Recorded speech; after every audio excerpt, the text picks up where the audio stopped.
તો આજે છે હનુમાન જયંતિ અને આજે જઈશું મંદિરે પહેલાં દર્શન કરવા અને પછી તમને બતાવશું કે આજે આપણે હનુમાન જયંતિમાં શું શું કરશું. તો મારી સાથે બ્લોગમાં જોડા રહો અને છેલ્લા સુધી જોજો બ્લોગ કે શું શું મેં કર્યું આજે આખો દી હનુમાન જયંતિના દિવસે. તો અત્યારે જઈ રહ્યા છીએ આપણે હનુમાને શ્રીફળ વધારવા. તમે જોઈ શકો છો આ શ્રીફળ છે મારું ને ભાઈબંધનું. ભાઈબંધ ગયો છે આગળ વયો ગયું છે. આપણે એની પાછળ જઈ છીએ. ભાઈબંધનો ફોન હતો કે હું જાઉં છું હનુમાને તો આવજે. ત્યારે હું વિડીયો બનાવતો હતો ત્યારે એનો કોલ આવી ગયો હતો. તો એ તો કે હું જાઉં છું હનુમાને અને હું પાછળથી જાઉં છું. તો આવી ગયા હતા આપણે હનુમાને દર્શન કરવા.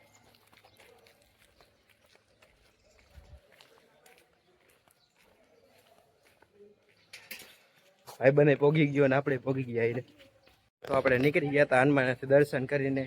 તો હવે ઘડીકવા જશે બારે ને પછી જશે આપણે ગામમાં ધોઈને છે ત્યાં આપણે જાશું. તો હનુમાનની બાયણે નીકળ્યા હતા અને ત્યાં ભાઈબંધનો આવી ગયો તો કોલ. જે ભાઈબંધ અહીંયા ગામનો છે પણ ગયો છે પુના.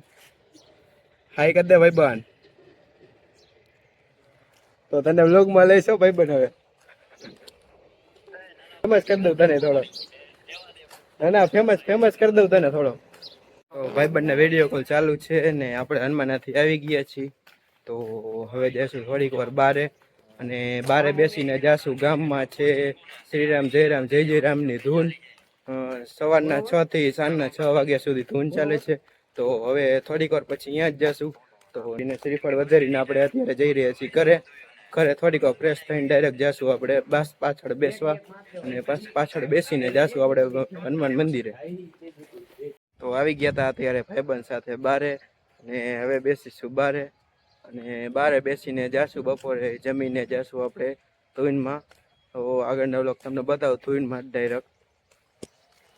તો આપણે તૈયાર થઈ ગયા હતા હનુમાને જવા માટે અને તો હવે જાશું આપણે ધૂનમાં. તો હવે ડાયરેક્ટ મળીએ આપણે ધૂનમાં. તો આવી ગયા હતા આપણે મંદિરે ધૂનમાં. અત્યારે ધૂન ચાલુ છે તો તમને મંદિરના દર્શન કરાવીશ અત્યારે. આ છે મંદિર આપણું. અહીંયા ધૂન ચાલી રહી છે.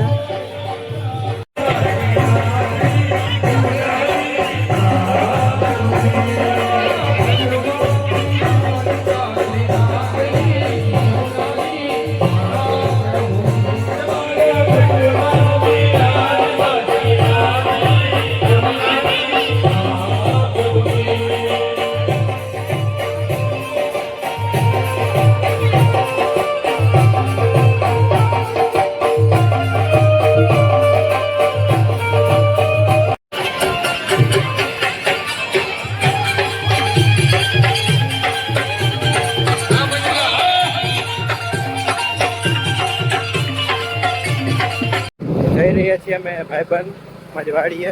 કેમ કે અહીંયા છે અત્યારે જમવાનો પ્રોગ્રામ બધો કે ધુવાણાબંધ ગામ અહીંયા જ અમારે છે આખા ગામને. તો ત્યાં જઈ રહ્યા છીએ. આ છે મંદિર હનુમાનનું જ્યાં આપણે રાતે આવશું ધૂન કરવા.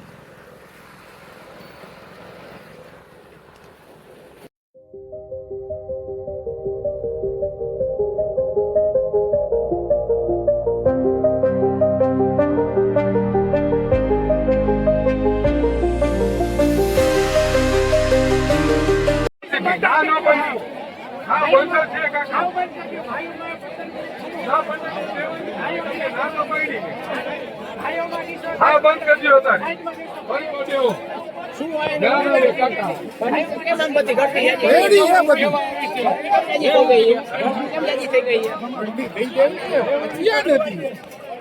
આજરોજ રાજપર ગામમાં મહાપ્રસાદનું આયોજન છે એટલે તમામ ગામના સભ્યો અને એમના પરિવારજનો આવેલા છે અને મહાપ્રસાદનું સરસ આયોજન કરેલ છે આજરોજ રાજપર ગામમાં.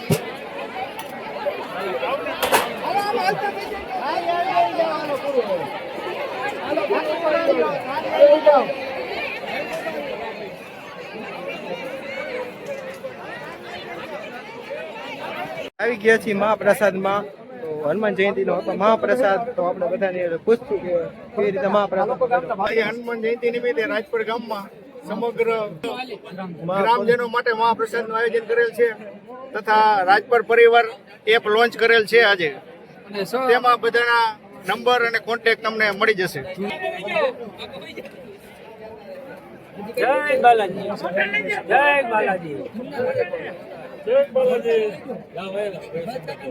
રાજપર ગામની એકતાનું નિશાન છે. આ બધા એક થઈ અને જે આ પ્રસાદ કરે છે એ ગામની એકતા દેખાડે. બીજું કે આજે અમે ગામ સમક્ષની ડિક્શનરી, ડિજિટલ ડિક્શનરી જેને કહેવાય, કે જે મોબાઈલ ઓપન કરો તો તમારે ગામના ગમેના નંબર જોતા હોય, કોઈ પરિવારના નંબર જોતા હોય તો એક જ સ્વિચ દબાવો એટલે તમને બધે મળી જશે.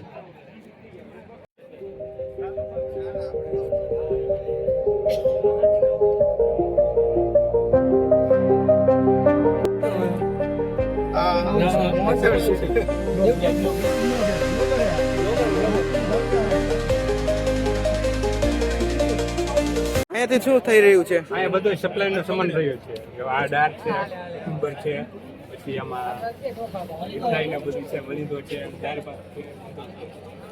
તો અહીંયાથી ફૂલ ક્યાં- હોલસેલ વેપારી ઓનલી.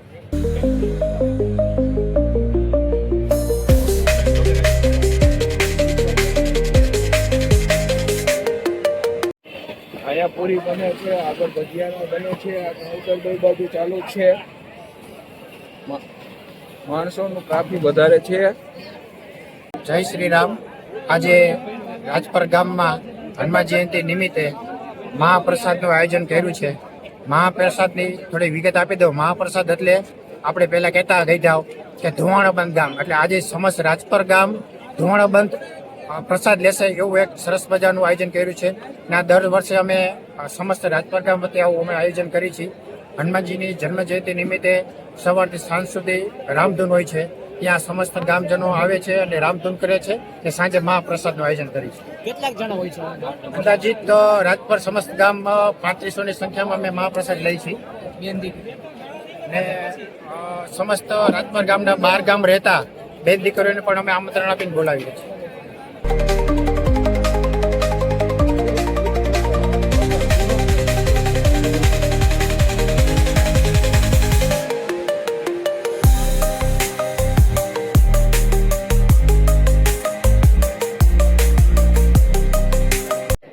તો મહાપ્રસાદમાં આપણે આવી ગયા હતા. થોડાક બાળકો જમી રહ્યા છે.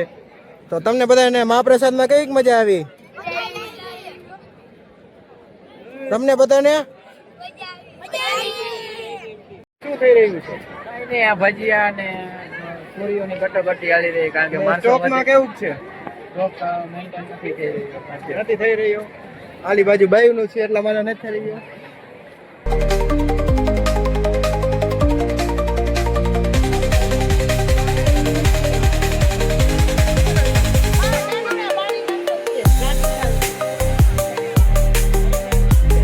જય હનુમાનજી. છાશ પીવો ઠંડી ઠંડી. છાશ પીવો ઠંડી ઠંડી. ઉનાળામાં ઠંડી ઠંડી છાશ. બહુ આવો તો છાશ પીતા જઈજો. આ તો સમજવાળી જમવા છાશ પીતા જઈજો.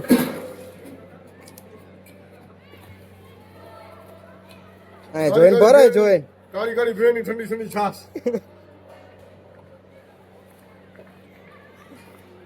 સબસ્ક્રાઇબ